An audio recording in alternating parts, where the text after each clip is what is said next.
In this video, we are going to see how to get Visual Studio Code installed on your Mac. Visual Studio Code is going to be our main editor we will be using to type the code in the course, and I recommend using it so that we have the same experience as we go through the course. But it is not the only thing that can do C++ on your Mac. If you want, you can install other IDEs. For example, Xcode is popular on Mac. You can use CodeLight. You can use a bunch of other editors. But as I said, Visual Studio Code is going to be our choice in the course, and we are going to see how to install it here. So let's head over to our browser and visit the site for Visual Studio Code. We can type this in our browser here. Okay, we will see the first link pop up, and for you it's probably going to be saying codevisualstudio.com. I want you to click on this, and I am showing this to you on a Windows machine because I don't have a Mac. But I will do my best to show you the process to do this. It should be very similar.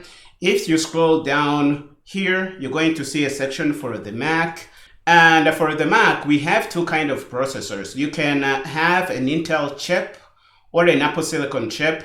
You should know what you have on your Mac, and you will be sure to download whatever it is you need on your Mac. So download this and install it however you install your applications on your Mac usually. And after you have a Visual Studio Code installed, you can open it. And to open Visual Studio Code, you will go to your terminal. And I will be using my Linux terminal here to show you how to do this. It should be similar.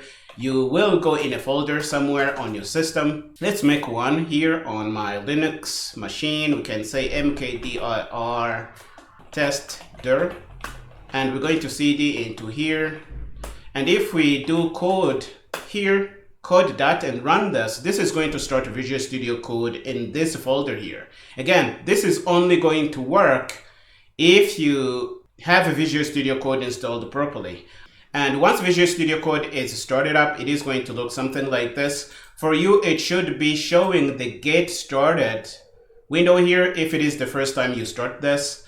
And what I want you to do is to install a C and C++ extension that is going to allow you to work with Visual Studio Code using the C++ programming language. To do that, you will need to come to this tab that says Extension.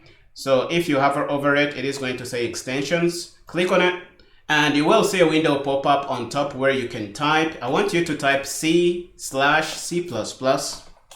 And when you do that, you will have the first thing probably saying IntelliSense Debugging from Microsoft here. So you should click on this.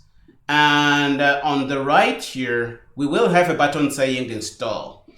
It is saying Disable and Install because I already have this installed on my machine here. For you, it is probably going to say Install. Click on the button that says Install and wait for it to install. And when it's done, your Visual Studio Code instance is going to be ready to start doing C and C++.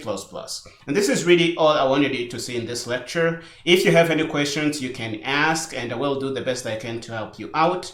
We will stop here in this video. In the next one, I am going to show you how to install a C++ compiler or a bunch of C++ compilers on your Mac machine. Go ahead and finish up here and meet me there.